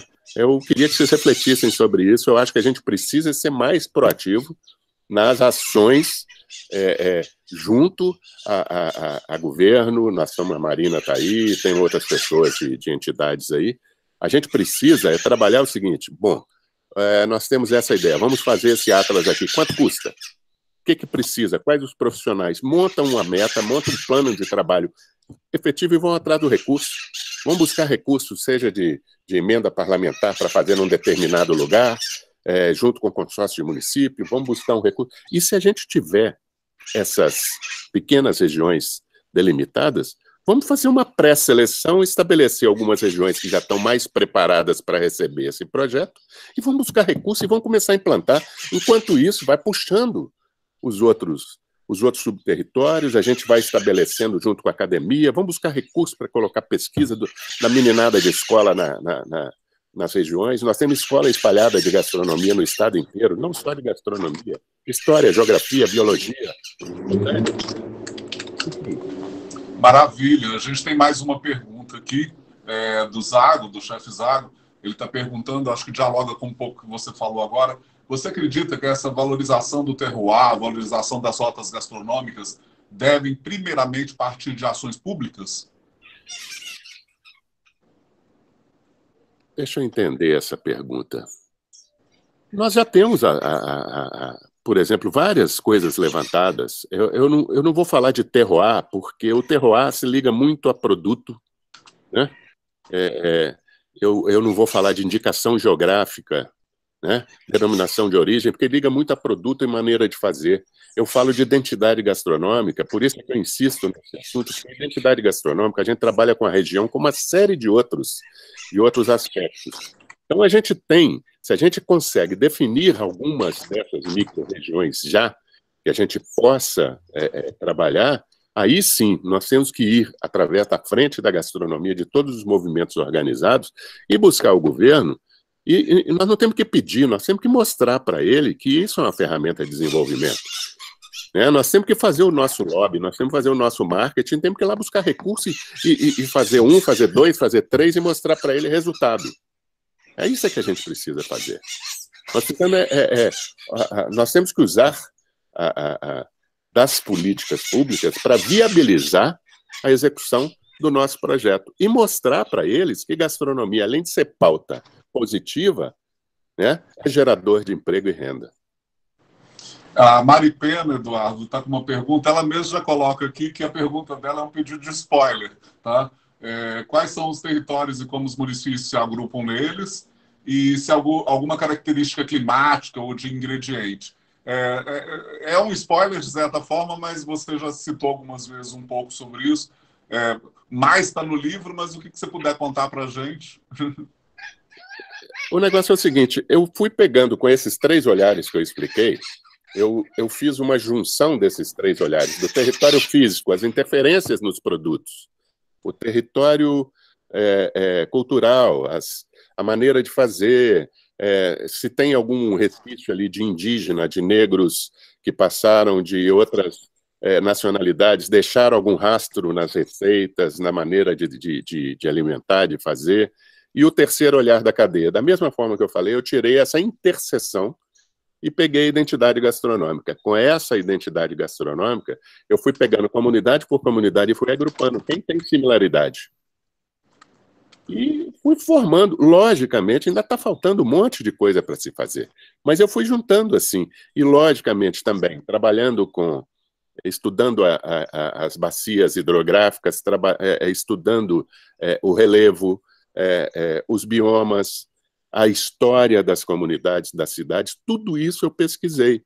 Eu ia lá, comia e bebia, mas eu ficava atento a esses detalhes e fui anotando e pesquisando isso, né? Obviamente a gente tem muito por fazer ainda, mas eu consegui dividir em 30 subterritórios e 5 grandes territórios. Vou falar rapidamente sobre eles, que está no livro. Se você precisar, você me interrompa. O primeiro, por exemplo, o território central. O que é o território central? É Belo Horizonte, Betim, Contagem, que é o subterritório da região metropolitana, e tem o entorno. Quais são as características que me fez cercar esse território? Obviamente, a primeira, a grande metrópole, né, e os efeitos dela sobre a produção de alimentos. Aí nós temos a área do entorno, que são cidades que estão diretamente ligadas a Belo Horizonte e que produzem alimentos para Belo Horizonte. Né? Nós temos histórico. O que a gente tem? Nós temos aqui a passagem da Estrada Real, no entorno todo aqui. Né? Nós temos histórica, né? Quitandas, nós temos cachaças, tudo aqui no entorno. Serra da Moeda aqui, Bonfim, aqui Santa Luzia, Nova Lima, essas cidades todas em volta, essas marcas históricas. Né? E temos as marcas contemporâneas também. né? A produção de cerveja artesanal aqui em Nova Lima, a produção de... Enfim. E fui assim, fez essa primeira região. Não sei quantos municípios agora, não tem na cabeça aqui quantos são. E a partir dessa central, eu fui, por exemplo, o Cerrado, que é outro território. Ele tem, me parece, 13 subterritórios. É o maior que tem, ocupa quase que toda a parte oeste de Minas Gerais, pegando ali no eixo do Rio São Francisco, em Costa do Espinhaço, até lá em Manga, Jaíba, ali para cima, e para o lado esquerdo, até o Triângulo Mineiro. Nesse cerrado, nós temos vários cerrados, né? Então, a gente foi agrupando isso daí no cerrado, as características tanto do bioma em cima da produção de alimentos in natura, né? As distâncias entre as cidades, né? No caso do Triângulo Mineiro, a transformação das migrações e das passagens ali de norte para sul, de sul para o norte, isso tudo vai deixando marca. Continuo falando, só o olhar na gastronomia, em receita, em produto, em forma de fazer, e costumes, utensílios, todas essas eram observações. Cerrado, então, defini 13 subterritórios com Cerrado. Nós temos, por exemplo, o território que faz limite lá embaixo com a Mantiqueira, do território da Mantiqueira, a canastra. Você fala canastra, queijo. Você sabe que a canastra tem vinhos? A canastra está cheia de vinhos. Vinhos tem uma produção lá que fazem 7 tipos de uvas e já tem mais quase 15 anos que eles produzem. Inclusive Taná. Descobri isso, por acaso, pesquisando queijo. Fora os doces da canastra, fora... A canastra teve uma época que teve garimpo, que foi proibido com a construção do parque. Tem lá o prato lá que se chama barranco, né, que é uma coisa cultural que ficou ali. Então foi assim que foi formatando tudo. O outro território pega debaixo da canastra e vai até lá no Caparaó, né, é o território Mantiqueira, que também tem várias características. Esse é o que tem maior número de municípios. E tem a grande característica, nele todo, a produção de café, de cafés especiais, em todo esse território da Mantiqueira. Né? Então, e tem o território dos rios. São Jequitinhonha, Pucuri e Doce. Assim que eu fiz essa divisão. E a forma de subdividir é que a gente precisa aprofundar. Se a gente conseguir aprofundar isso, se a gente tiver essa participação coletiva, nós vamos ter uma força nessa gastronomia em muito pouco tempo. Daqui a 30, 40 anos, a mineração acabou. Qual que vai ser o nosso futuro? Eu já falei isso na história, se vocês leram Frieiro, no declínio da mineração, o que sustentou a economia do Estado? A produção de alimento. Né? Então, daqui a 30, 40, acabou o alimento. Então, nós temos que mostrar a nossa força, Ricardo. Nós temos que unir esse grupo em cima dessa ação mais proativa, para conscientizar toda a população do Estado da importância dessa riqueza cultural que a gente tem para o desenvolvimento social e econômico. Basicamente é isso. O livro ele começa de uma forma lúdica, passa pela história e finaliza com isso. Ótimo, ótimo, ótimo. Parabéns, obrigado. Um bate-papo seu falando de gastronomia, dá para fazer uma reunião inteira de cabo a rabo só com ela, ainda fica faltando muita coisa. E eu não gosto de falar, né, Ricardo? Não, mas o bom é que faz tudo com link, né? Vem tudo com muito contexto, com muita, fico feliz de dividir isso com você. Obrigado mais uma vez. Tá todo mundo apaixonado com o cantinho seu aí. Você pode marcar uma reunião aí que a gente faz presencial. Eu tô doido para receber vocês aqui na minha cozinha, rapaz. Olha a minha cozinha. Olha aqui, ó. Nossa! Que trem lindo! Tem um fogãozinho a lenha, um forno de cupim lá no fundo. Pode marcar, a gente não está preocupado com esse negócio de Covid, não. Se a gente bota a roupa e vai, não tem problema, máscara, isso tem tudo. Ok. Eduardo, muito obrigado mais uma vez, obrigado por participar com a gente e parabéns por estar sendo uma dessas peças aí que estão ajudando a gente a perpetuar a nossa gastronomia. Senhor Flávio, o senhor quer colocar alguma coisa? Eu queria só colocar que o Márcio Almeida citou aqui, Eduardo, Manga, Miravânia, Montalvânia, mais Bahia do que Minas, né? Essas fronteiras mineiras que acabam se misturando também com um pouco com a cultura de outros estados. Se você quiser falar um pouquinho sobre isso antes da gente encerrar. Seu áudio está fechado, Eduardo. A base do meu trabalho, eu fico comparando tudo, né? É a França. A França é um país mediterrâneo, né? Está ali cercado de um monte de cultura. A formação da cultura francesa vem de norte, sul, leste, oeste. Minas Gerais é igualzinho. Nós temos até o mesmo tamanho da França. Só não tem mar, mas temos um monte de peixe de rio, de lagoa. Quer dizer,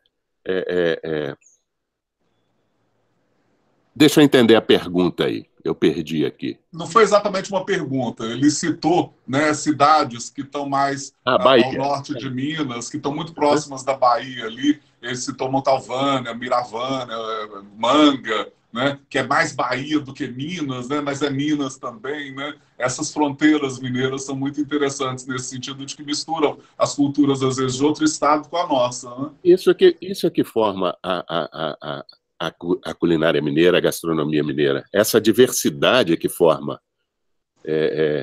A gente recebe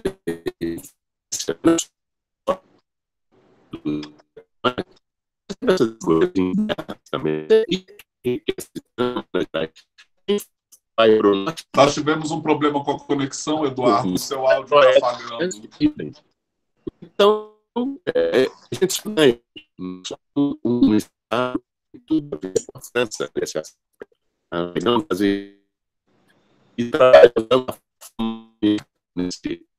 aspecto. Pessoal, o áudio do Eduardo deu uma falhada aí. Fica aqui agora, infelizmente, essa fala dele ficou truncada, Eduardo. O seu áudio falhou. Mas fica agora o compromisso, né? Vamos comprar esse livro, nos inteirar aí um pouco mais dessa história. Eu publiquei também a sua entrevista na Rádio Assembleia, Eduardo, o link aqui para quem quiser ouvir um pouco mais dessa história.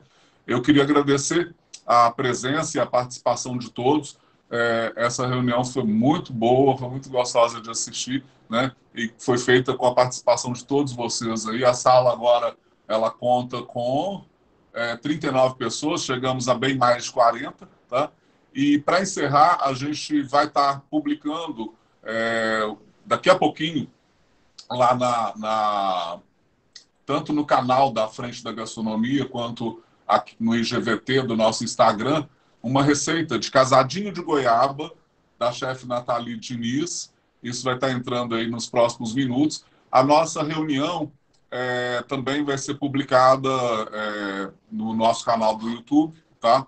Eu estou devendo a publicação a apresentação do Comida de Boteco de Extrema, do Festival Comida de Boteco de Extrema. Eu estou enlouquecido. Não, claro. Nossa, que vergonha. Desculpa, gente. Eu dei uma pulada aqui no roteiro. Como que eu posso esquecer? Conversei tanto com a Elke antes da reunião, estou enlouquecido. Elke, você está presente, querida? Nós vamos ter agora, pessoal, a fala da Elke presente antes do encerramento. Ela vai falar do Comida de Boteco de Extrema para a gente. Tudo bom, Elke? Desculpa, eu estou enlouquecido querendo terminar a reunião. Estava ótimo, pessoal. Estava melhor Por favor, conte para a gente como é que é essa história do Comida de Boteco de Extrema. O nome é parecido com o do evento Comida de Boteco, mas é outra coisa, né? Sim, o nosso é um festival, né? Onde a gente faz como em Minas, né? Em Minas tem muitos festivais de inverno, né? Acho que tem mais de 14 ou 15 festivais de inverno. E como toda cidade de Minas tem boteco, né? Nós também fazemos um festival de boteco em homenagem lá à semana de aniversário da cidade.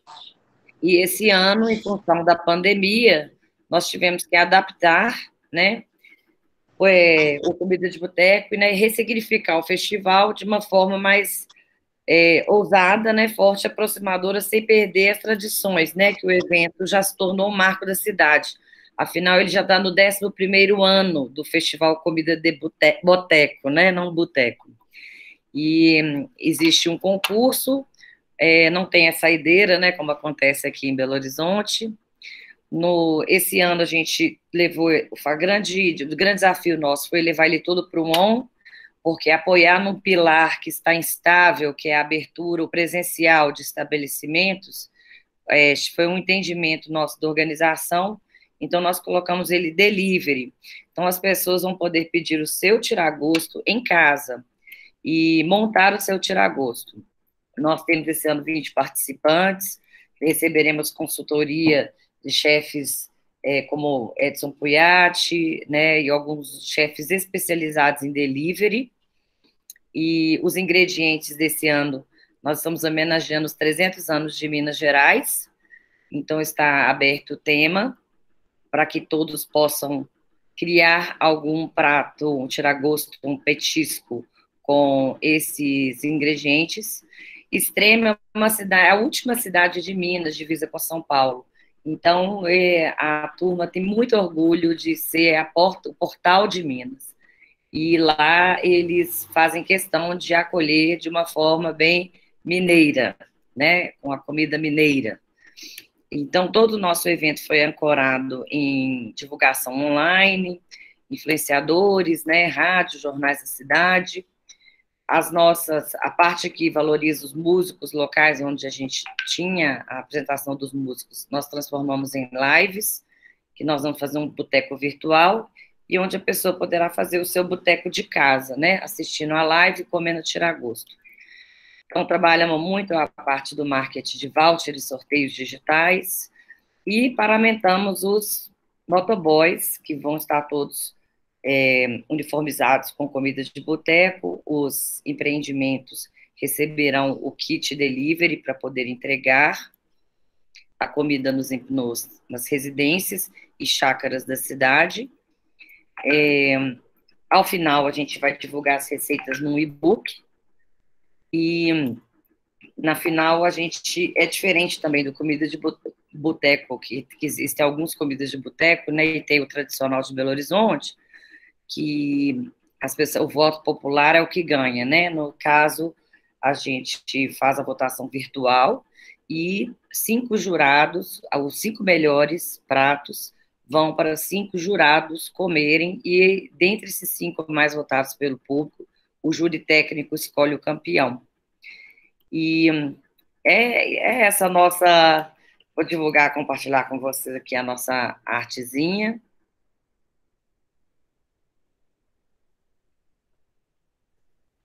Espera aí. Vou tentar compartilhar a nossa arte aqui, que eu também não sou uma das melhores.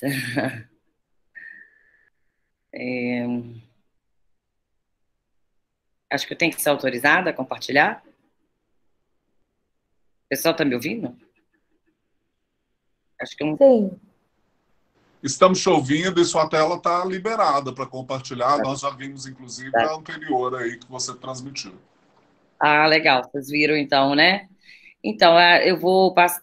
Vocês já viram essa parte também das entregas, do delivery e tudo mais. E é isso, a nossa experiência que a gente está fazendo em Extrema. Lá em Extrema, a gente tem um público muito grande paulista, né, que frequenta a cidade, então as pessoas vão à Extrema para experimentar a comida mineira.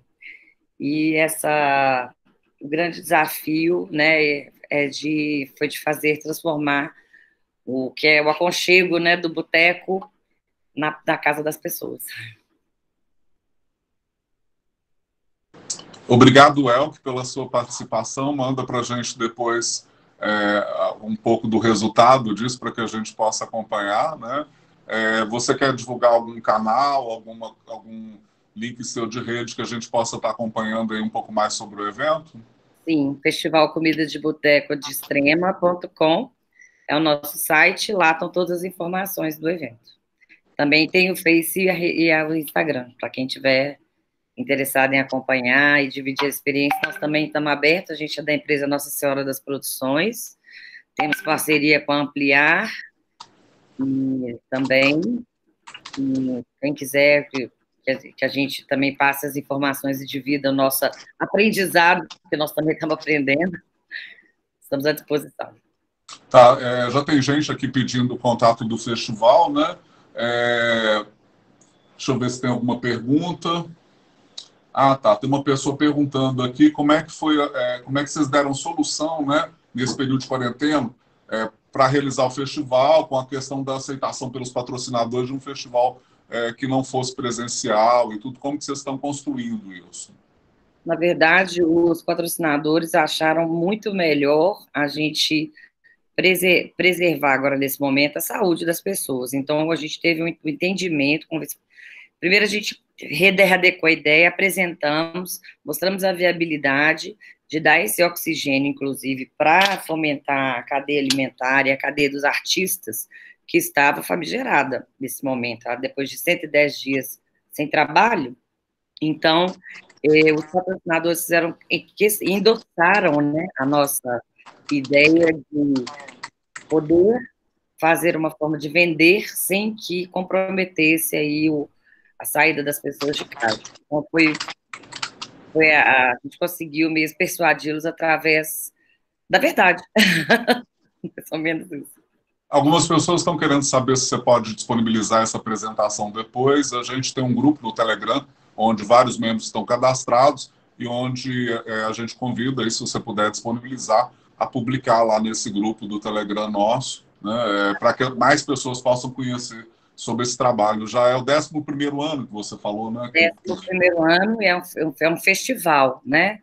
Ele não é um concurso, ele é um festival onde acontecem palestras, workshops, fotos, consultorias. Ele é muito mais um festival do que o concurso. O concurso é um mero a gente apenas é um plus, mas a gente mais está buscando mesmo o profissionalismo na culinária de raiz, de mineira, que é essa do boteco mesmo, onde a dona, o marido é o cozinheiro, a dona é o caixa, o filho é o garçom. Então, esse comércio pequeno mesmo. Sim, a Fernanda Muta pediu para você estar falando novamente as datas do festival, que ela não acompanhou. Se você puder repetir para a gente. É de 10 de agosto até 19 de setembro. Ótimo. Já tem gente publicando aqui também esse link da página aí do festival. Tem pessoas também comentando que é importante salientar que não é comida de boteco, é comida de boteco de Extrema, né? É importante porque isso gera alguma confusão mesmo, e deixar bem claro que é o 11º comida de boteco de Extrema. Como festa do Peão Boiadeiro, temos várias festas do Peão Boiadeiro, temos várias festas, festivais de inverno, né? Temos botecos em Minas inteira. Aqui em BH chamamos de boteco, mas em Extrema de boteco, e o nosso é o festival, né? Então tem essa diferença aí. Mas botecos temos para todos. Graças a Deus. Bom trabalho, sucesso para vocês aí em Extrema nesse festival. Como eu disse, vamos estar daqui acompanhando virtualmente. Algumas pessoas mais próximas vão conseguir fazer pedidos aí para participar também, experimentando essas delícias dos botecos daí, né? Alguma pergunta mais, pessoal? Eu acredito que por hora é só isso. Te peço desculpas pela imensa gafe. Você imagina como é que o velhinho Gagá fica aqui, com o computador aberto, celular aberto, o pessoal conversando com a gente no Zap. É uma loucura e eu me perdi um pouco aqui, mas deu para salvar tempo. Foi bom ouvir você contar dessa história. Como eu falei, mais uma vez a gente tem a participação aí de eventos do interior, né, para que a gente possa acompanhar um pouco mais as coisas que estão acontecendo aí pelo estado todo, né? Você quer alguma palavra para encerrar, Ricardo? Sim, senhor.